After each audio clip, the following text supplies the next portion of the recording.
This is the School Success Podcast, a podcast for school leaders to learn from other school leaders what's working and what's not, and to get inspiration and encouragement, as well as strategies to grow school enrollment, connect with families, retain teachers, recruit teachers, and everything in between. You guys are heroes, and I cannot thank you enough for pouring into this next generation that's coming behind us. My goal is you will take at least one thing away from every episode that you can take back to your school to make it better than it is right now. Please enjoy the School Success Podcast.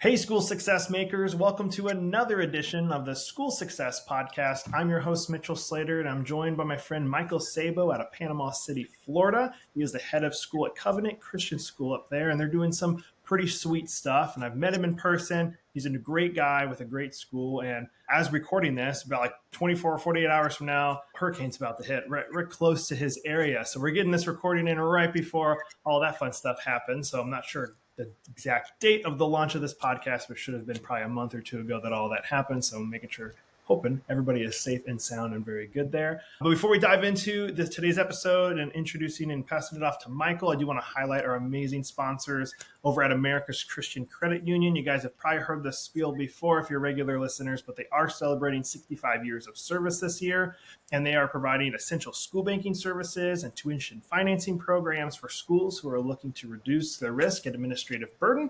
And you guys can check out all those things on their website at americaschristiancu.com/schools. That's americaschristiancu.com/schools. My favorite thing that they offer is the tuition financing program. So if you're a school that's listening and you have a hard time collecting funds from the families that are a part of your school and you're having to maybe chase them throughout the year, and maybe at the end of the year you don't get all the funds that you were due as a school, you can have your families take a tuition financing loan out at America's Christian Credit Union. You get your money up front as a school at the very beginning of the year, and then they pay it just the regular monthly payments to the credit union so that you guys don't have to worry about chasing people or collecting all that. And it doesn't cost your school anything to do it. So go check out americaschristiancu.com/schools.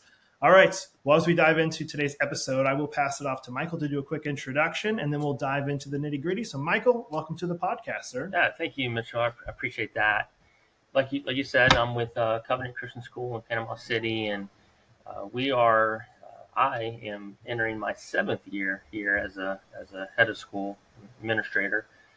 Covenant has been here in Panama City for 40 years, finished 40 years last year, completed 40 years. We're on our 41st year this year. It has gone through, and you can imagine in 40 years, you're going to see a lot of history and some ups and some downs. And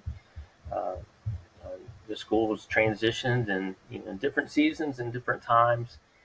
We are currently completing our 12th or 13th year as a classical Christian school. So that transition was made a little bit ago. And so we're a good ways into that transition where we've seen some, just in my time here, we've seen some ups and downs of what life brings to a school and what to a community. I know you mentioned that we have a hurricane that's in or close to making landfall in less than 24 hours. We look like we're going to be okay at the immediate time. We'll get some rain and some wind, but nothing that's going to be impacting operations or causing significant damage. I know there will be some areas east of us that will be dealing with some pretty significant impacts. But my second year at Covenant, we went through a Category 5 hurricane, and that was a major event for us as a school, as a community, and it's hard to believe that 6 years. It will be 6 years this October, and it's taken a while to recover from that. But there were some great lessons learned in that we would not change.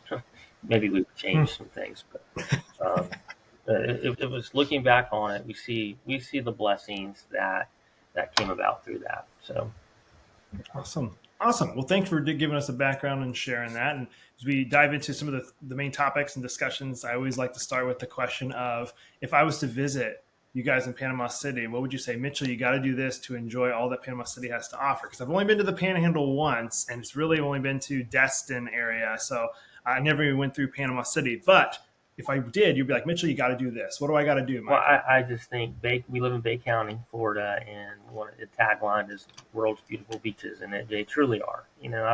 I tell my wife and I were talking about this all the time. Where, we've been here, we've been here 6 years, 7 years, and we still have those moments where it's like, wow, we actually live here. Just a beautiful place. So the beaches. We have there's 3 bays in the area. There's so much access to water. However you want. We live down the street from one of our bays, and we go and see sunsets all the time, and just beautiful sunsets. And so I think you have to say the beaches, but we're also an hour away from incredible natural springs, and it really is. It's not just the beaches. It's a lot of neat things here in this area. Awesome. Yeah, the sand. I know the sand in the Panhandle, specifically Destin, is like sugar. I mean, it is just like so soft, and it's beautiful. It's white. There's something about the Panhandle beaches. I 100% agree with you. Yeah, that's awesome. Well, as we dive into the school a little bit more, I always start with the challenges. So obviously, head of school with a Christian school, there's going to be challenges, of course. We all got them. They're just all going to be maybe a little bit different, and we might all be combating those differences and challenges differently. So what are some of those ones that come to mind for you guys that you guys are currently up against, and how are you facing those? Now, I think just thinking about that question in itself, I almost think it almost depends on what day of the week that you ask me that. What is our greatest challenge? You asked me that yesterday, I may tell you something completely different. But I think an overall challenge that we are facing as a school would be the dynamics of a growing school. Just to kind of give you a little bit more of a background of where we've been.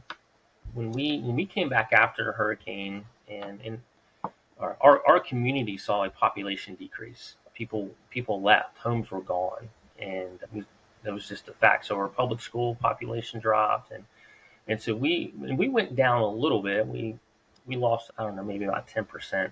We saw a 10% enrollment decline.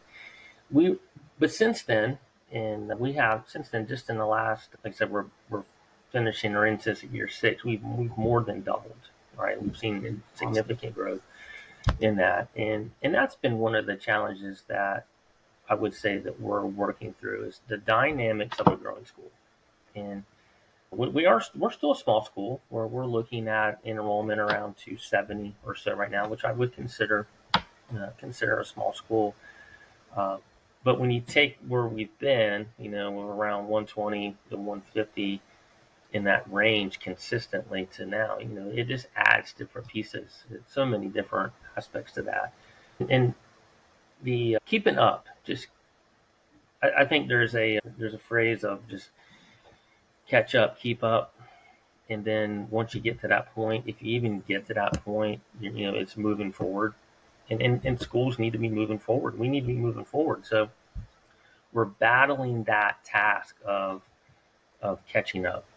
And then to the point where we can keep up, so that we can truly begin moving forward, depending on how the school continues to grow, or continues to grow in enrollment, or just growing in strength, or both, depending on what is the ultimate size that Covenant will reach within this community. So those are discussions that we're having, and thoughts that we're considering, but maintaining the aspect of what's the vision, what's the mission, staying focused on that, and then getting the pieces in place. So there's administrative aspects, getting the administrative staff in place that can handle a growing staff, making sure that our teachers and our staff are getting everything that they need to be successful, to be effective, to teach and to work with excellence. The aspects of how do you maintain relationships and a community? I would say one of the things that we like to hang our hat on somewhat, I know it's kind of a dangerous statement to make, would be just that we like the feel of a small school and what that small school brings in a sense of community and the value of relationships. And that takes hard work. That is a challenging thing, but we want to maintain that balance even as the school, even as Covenant grows. We want relationships to be valued and that community to be valued. And so larger the organization, the more challenging that is. So I guess that's, in a sense, how do we work through and and put the pieces in place that will enable that to be excellent in regards to all that we do. And when you make the point about the school from going 120, 150 to 250, like almost doubling the school, obviously what you're saying is that's a huge culture shift that you have to do a lot to transition from there. And then I think a lot of people, not a whole bunch of people probably, but a lot of people I think will go, oh man, that would solve all my problems if I could just grow by double or have an extra 100, 150 students. But I'm sure you would attest to, like, yeah, you have more revenue coming in, but that means more staff, that means more bills, that means more people to have to manage. There's like, you have just different problems to have to deal with. I feel like you might get rid of some of them, or maybe you can attest to this. I'd love to hear your thoughts on it. Does growing like that magnify problems that maybe you didn't even know you had? You got bigger, go, oh man, we had that problem. We didn't think it was a big deal, but now that we have double the students, that is a huge problem we have to fix. Did stuff like that happen? No, I would say that's the case. I think I can't think of anything specific in that, but I know one of the things that I think stands out to me is, and this is what I have learned, is that it's tougher for me to have access to people that I really would like to have. I know there was a time where I was trying to meet with all of our teachers at least once a week, just briefly. And I've learned just in the last couple of years that's really, it was hard when we were small. When we were 120 to 125, 130, whatever that was a challenge. But now that we've just got more people just within our staff, that presents almost something that's really unrealistic, And so what I'm doing now is helping, as we're building an administrative staff, which we didn't really have before, where it was just one or two people. Now we have about 3 or 5 people that are taking on some of those aspects. So helping them to be able to invest in our staff and our people, so that then they can go and meet the needs of our families and our students. So learning and talking to our staff about this, adjusting to that mindset where I'm not going to be as accessible as I have been. And that goes from both our staff and our families. We've been able to, we've transitioned into we have a grammar school principal now. Last year, she served as a grammar school lead teacher, and then she's able to take on a lot of those tasks where if a parent has a concern or a question, they're in the habit of reaching out to me if it's a school level, a large level question. And so now I'm able to send that on to her, and she's able to, but helping our families and our staff to realize that, they come to me and say, okay, I'm going to send you to our principal, and she's going to help you out, and so and it's a transition, it's a learning process. Yeah, because you've had to learn to delegate different things to people. It's a process for me. And that was hard for me too. And I had with my team, with my company, delegation can sometimes be hard because I'm like, well, what if it doesn't get done, or they're not going to do it the same way that I did it, and it's trusting that team to maybe fail and make mistakes and learn from those to grow themselves. So that is hard. I'm sure you've had to heavily learn that as you've grown your administrative staff to say, hey, I need you to coach that group of teachers to do this, and giving them permission to do it their own way. Maybe I don't know how you've handled that one. Maybe we could speak to that one real quick too, of how have you as a head of school learned or transitioned into that role, I guess, where you've had to delegate to a team to then delegate further to the staff. Has there been things like trainings you've learned, things you've read, or mentors or anything? Yeah, I'd say I've had quite a few mentors, and just in different things, different circles within the classical Christian community. And then I've had some other leadership training that I've been part of, and that comes up often, is allowing people to make mistakes, allowing people, and I wouldn't say mistakes, that they're doing a great job, but being okay when they do something different than you would do it. You would do it, I would do it another way, but allowing them to figure it out themselves, to do it the way that as long as it's you trust your people to make good decisions, and to follow along our mission, and maintaining those values that we are constantly honing in on, and we have a set of values that if I would say training, it's more of just constantly bringing these to the surface. Like I mentioned, the values that we hone in our relationships. I've already mentioned that. That's a big one. The other is pursuing excellence. We want to be as excellent as we possibly can across the board, knowing that we're never going to achieve that. We're never going to sit back. If we ever did sit back and say, "Hey, we finally got there. We're finally excellent," So it's a constant pushing for that. The other things related, just being growth minded. And we talk about growth mindedness is not necessarily growing in numbers. It's growing in strength. It's growing in excellence. So that goes hand in hand. And I tell everybody that really the fourth value that we really need to have, it saturates all the other three, and that's a posture of humility. We want to be a school that understands, to pursue excellence and to be growth minded, you have to come with that posture. You have to have a humble spirit, and really to do relationships well, and to value relationships. It really means loving people and serving sacrificially. So that's something that we really seek to strive.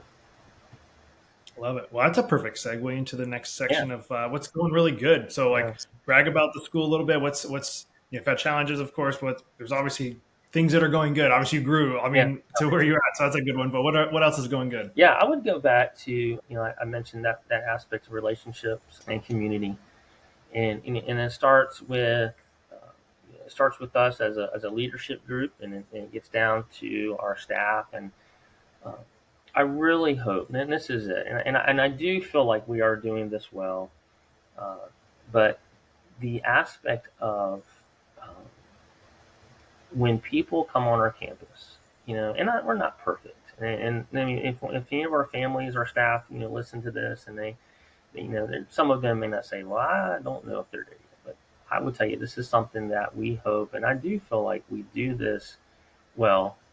We can always get better, but when you come on our campus and you see our people, you're going to see a group of people that love each other. You're going to see a staff that truly cares for each other. And when we're looking to hire, when we're looking to to bring on new teachers and new staff members and new administrators, that is a big part of what we're looking for. We're looking for people who, going back to those values, they embrace those values of, they're going to value relationships, and they understand that we're not just a school where you come in and you do your job, and that you do your job well, and then you leave. But we are truly a group that works together. We're truly a group that loves each other well, and that's going to not just do our job well, but are going to help each other do their job well. And through that, we hope that gets penetrated down. That our students that are in it with us day in, day out, that they see that it truly inspires them to want to experience that in their own circles one day when they go and in their careers and working with groups and leading. We want them. We're one of our or a tagline that we promote is just developing leaders, spiritual and cultural leaders, and so we think that what they see in us is what leaders do, and we think that's an important part of modeling that, setting that example for them. Well, as we kind of wrap things up, Michael, my final question for you is, what if you had to share a piece of advice with the school leaders that are listening, what would that piece of advice be? Lesson I've learned in the last couple of years, and this has then been through working through some mentors that I have, and it is to take time and identify what drives you as a leader. Being a head of school and or being a school leader is I personally think it's one of the tougher jobs that are out there. I know everybody may think that that everybody's working in tough environments and tough seasons, but it is truly a challenging task. And often you can be on an island, you can be by yourself, and not have certain things that help. Maybe times where you go through seasons of discouragement or weariness, and but holding on to your values, holding on when you go through those tough seasons, when you go through those battles, when you go through and you have to rely on something, right? And then you've taken time, taken time to identify, what truly drives you. And through this podcast, I've kind of fleshed that out a little bit. It's not intentionally, it's just coming out. The values that I personally have as a leader, but also the value, and that's been ingrained in us as a school as well. And so every day I have that moment where I'm working through in my devotion time. I'm working through to develop and just establish that passion for pursuing those things. And whatever the challenges come, whatever the difficulties, the tough decisions and the tough conversations, that come our way, we go back to those aspects of, are we, how are we doing in this particular situation, in this particular time? Are we valuing the relationship? Are we valuing seeking excellence? Are we valuing the aspect of growing stronger? Are we coming with that humble disposition, that humble posture? And that's really just been a big part of how we go through things. And it's easy not to take that time in the morning to prepare for the day. It's easy to get busy. I think the busyness of a school leader is a major detriment in growing in those values and maintaining those values. And you get caught up in the catch up and the keep up, and you have to be careful with that. And so that would be my advice. My advice is to take time to identify who you are as a leader. What are your values? What are the things that drive you?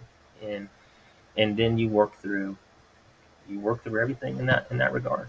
And you hold firm to that. So it takes time. It's taking time for me to even work through that process of who am I, but Love it. Coming through that's been very helpful. Love it. Michael, thank you for sharing that. And thank you for, we had rescheduled a couple of times for different reasons. So I appreciate you taking time out of your day. School's already started, all that, to take some time and preparing for a hurricane to hop on a podcast. So I love what you're doing there at Covenant, and wishing you guys even more growth. If the building can sustain growth, that you grow even more and get bigger as a school. But I appreciate you taking time to be on the podcast today, my friend. Thank you, Mitchell. I really appreciate the time and appreciate what you're doing as well. I enjoy all of the content you're putting out. It's been very helpful. Awesome. Well, another huge shout out and a thank you to Michael for taking time and being on the podcast today. I love what he's doing up there at Covenant, and I'm wishing them nothing but the best as they continue to grow and educate the next generation that's coming behind us. And I'm hoping, as always, you guys were able to take at least one thing from today's episode that you can take back to your school to make it better than it is right now. We have some amazing resources for you guys that we'd love for you to check out. The first one's on our website, schoolsuccessmakers.com. We have some great resources on there, so please go check them out. One of those is our School Success Reports, our weekly newsletter that's launching this fall. We want to make sure you don't miss one of them that comes out, so please make sure you subscribe so when the first one does launch or when later ones launch, You will not miss it. So subscribe to the School Success Report. We also have a private Facebook community just for you school leaders on Facebook called School Success Makers, because that's what you guys are. So go join that private community completely free. I'm personally in there, and I'd love to see you in there as well. School Success Makers on Facebook. Go check it out. And as always, guys, if you have any comments, questions, concerns, or ideas, please feel free to message us through our website on one of our contact forms. We'd love to see if you have any potential guests that you think would be a great fit for us, or maybe you think you'd be a great fit for the podcast. We're always looking for great industry experts to come on and talk about what it means to have school success. So any of that, just let us know. But we'll be back here next week with another amazing guest as usual on the School Success Podcast. We'll see you then.